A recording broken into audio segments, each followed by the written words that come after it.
Hello and welcome to GM Talks, where we will look at the candidate. And sorry, I've been away.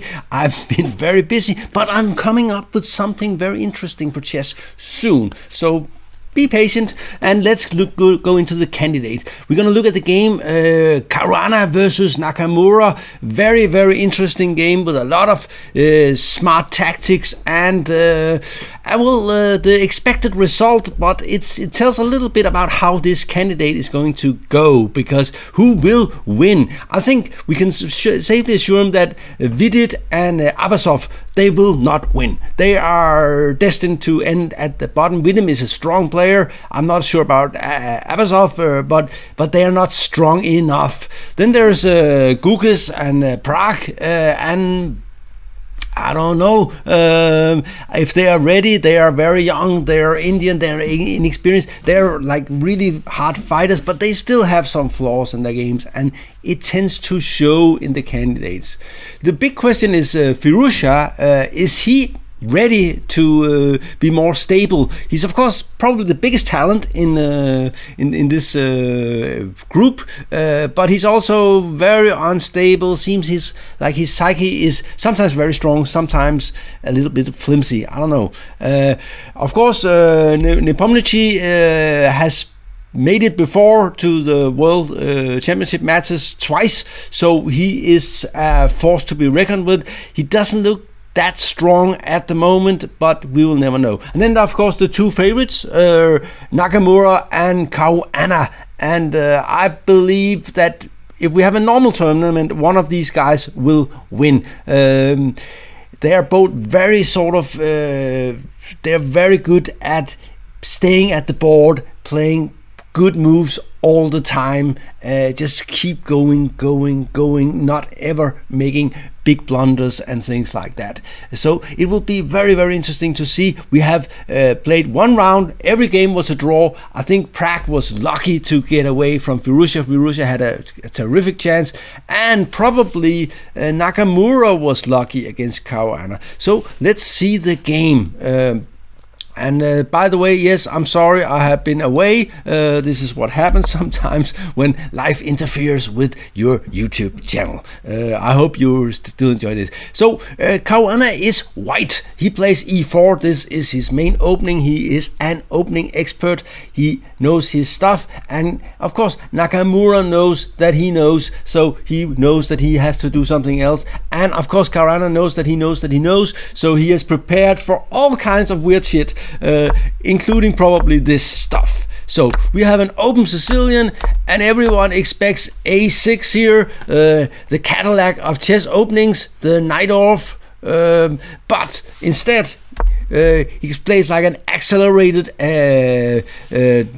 Najdorf. This doesn't have a very good reputation. It is believed to be premature to play e5 here, but it's not that clear. And if you prepared a lot for this, and white has not looked at this for a long time, then it will not be easy to sort of solve that board. So give the check is very natural. The problem with e5 is of course that it weakens the white squares, and so we would like to exchange this guy for this guy down here. That would be nice. That's positionally desirable to exchange these pieces. Then these two holes on d5 and f5 will be more predominant. So and black of course does not wish to exchange the bishop on c8. It's not like this is a bad bishop and this is but this is a good bishop, and this is a very important bishop, because if black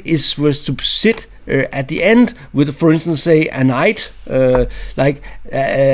this bishop versus this knight here, then it would be like a positional disaster. This black squared bishop will just stand there defending the pawn here, and it will not be fun. So this is what happened. A6.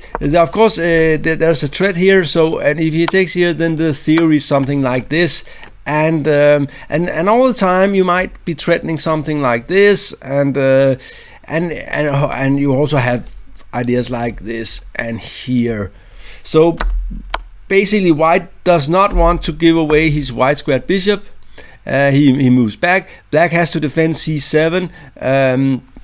If he does something like this, then probably this move is coming. White will be happy to get this for this one. So he's basically trying to exchange everything Black's got except for this guy and keep Black with this against one piece. Almost no matter what it is, would be good for White. So b5, okay, getting space, but this bishop here is also very, very nice on this diagonal. I mean, see the big glaring hole here goes here. Nice e5. So, and we got the analysis on. I don't know if we can put it on back off. I don't know. Well, I don't have the evaluation. It just says that it's a good move, and probably it is. You have to get rid of that bishop, and bishop d5. So White got all the pieces out. They're more or less all fighting for this square, and in general, I would say that Black looks bad here. If White can establish any kind of grip on d5 while keeping the structure intact, he is much better. But Black is Black's move, and he can sort of get this. Still, this looks like it's good for White. And we see this again, even though the pawn has moved from here to here, which is not completely desirable, like this, it's still some white squares with some weaknesses here. But of course, Black also, this bishop will probably be good somewhere, hopefully. And here comes a very good move by Black, e4. Now this, I'm sure this was prepared by Black beforehand. He's gotten this position at the board at home and realized that I have to play e4 here. Simply opening up for the bishop and getting into some sort of probably opposite colored bishop's stuff. Of course, you might also take here, and then the pawns might, if there are no light pieces to sort of dominate the d5 square, is not that important anymore. And White takes the pawn, which is a very natural move. And Black takes the knight, and that's important. And White is attacking here, and we have this kind of position, all very very natural moves. These kind of positions are known to be difficult to play for Black. The problem is that this bishop is just way stronger than this bishop.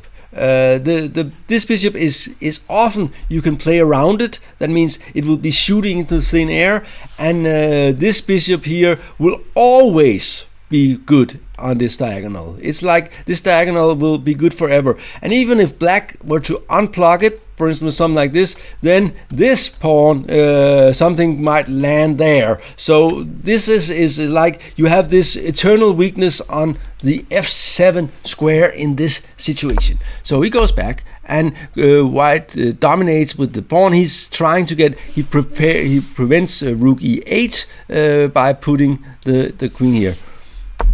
And of course, in the long run, White is hoping to get something like this pawn up here, probably here. It will take some preparation, especially since Black is, of course, fighting like hell to not end in something terrible.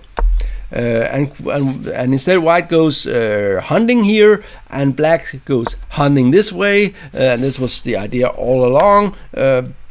Just getting rid of this pawn, and that makes the position a little bit more breathable, but we can still see that White is probably better here. He has gotten some d5 natural move, and it's of course, and it's probably still some kind of preparation here. I'm not completely sure, but it looks like it could be. This position is something that a computer could get from the beginning.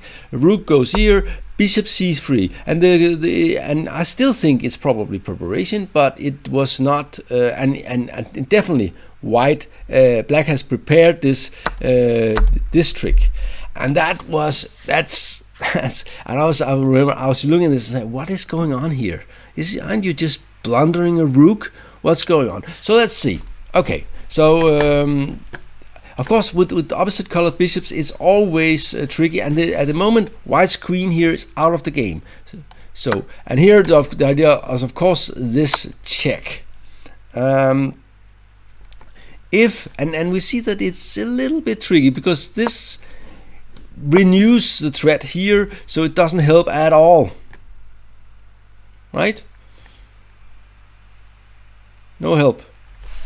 Instead, and you can't really go in, because then a check again is really nasty. You end up getting mated. You can't go out either. Then at least black has a perpetual.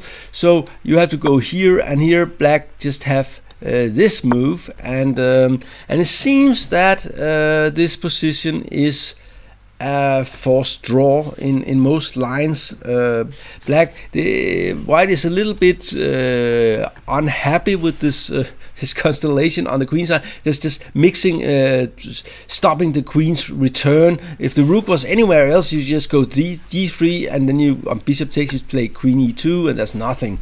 But here this is not possible, and apparently this is very easy draw actually, as it turns out. So very cool. Actually, I think it was pretty cool that you can prepare things like this at this level. But white does not have to take. The rook is not threatening anything. It's kamikaze rook, so he just takes the pawn and does have two pass pawn here. One thing to notice is passed pawns are not as strong with opposite colored bishops, because usually they can control the squares on the opposite color. So it's not so easy to get those pawns going. But if they go, then they're unstoppable. Okay, queen h4, natural move. There are some things here, so you can't really bother the rook. d3 is made in one, so that's not something you really want to do. And this is, of course, interesting position. Queen d3, getting back into the game with the queen, and and the thing with black, you really need to do in this kind of position is you really need to organize your pieces in some sort. And the same with white. You need to find some way to create some harmony in your position. Rook f6. The computer does not like this move at all. I don't remember what it wanted to play. Still, of course, you cannot take here. This is losing immediately due to this and the well-known back rank mate here. Okay, so but the black is losing coordination here after this move. Very nice move, because now the bishop is hanging and there's no check on f2, so you have to go to b4. This was not the place you wanted to go in general. And king d2, and the computer does not like that. He wants something else. Bishop b2, trying to regain coordination, freeing the queen to go somewhere, and rook f5, and that's a clear mistake. And I can just see that it's a clear mistake. The thing is, even though this rook is very active, the important thing is to keep pieces on, because white does have the attack. And that's the thing to know. So a move like this looks very natural, and I believe the computer thinks that white is much better. With the two rooks on, the attack is much stronger in this position, and basically you can never move this rook because of a rook takes f7 and things like that. So this is I think unpleasant. You just have to realize that, okay, your king is not in immediate danger, even though it looks a bit fluffy to have it on d2. So this is the best move. Instead he played rook f5, allowing black to get one rook out of the game. And now it's already clearly easier for black. As we said before, with these pawns here, they are not easily advanced with the opposite colored bishops.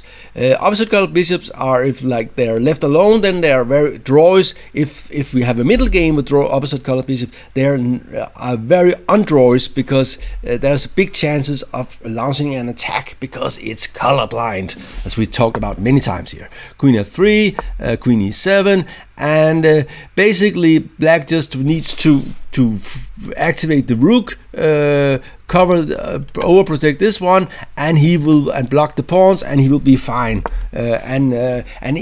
Caruana is really skillful at this. And a5, and that was a mistake, and oops. And that's why he played king g7, and now it's a draw. I believe this was a very, very smart way to play, and this is also why you could imagine that Caruana could win the whole thing, because this is a problem, and after this you might even play for a win, because I think you probably give the perpetual check anyway. But still, this was smart. So a5, and he fell for the trick. You had to prevent the a5. So I think something with coordination would make sense here for white. Maybe something like this in this position to get to avoid this check. You need to sort of there are checks on this diagonal, and there are checks on this way, and you probably have to try and prevent all of them, and then hopefully push the pawns. Okay, and now it's this was definitely not the idea. And look at this. This is a very elegant move. Rook a7. You put it on a black square. You're protecting f7, and you're looking after this pawn here. So everything with black is okay here, and it's a bit easy actually. And he decides that he can take, that it's not dangerous, even though he can't protect f7 now. It doesn't matter. This king is now not okay. It will be checked. The opposite color bishops is always drawn, also especially since this one is the wrong color for this square, so that was the only place where you could say that there might be some chances, and this is rather easy, and here they had decided to have the draw. So very, very cool game, interesting. Clear that Nakamura's prepared some weird stuff for all the other players at this tournament, and interesting to see if they're in good shape. I have a feeling that if it plays out rightly, then Caruana should be slight favorite. But of course, anyone can win, except the two guys I mentioned at the beginning. I hope you liked this video, and thank you for watching. I also hope I will be back a little bit more frequently. So have a nice weekend, and thank you for watching.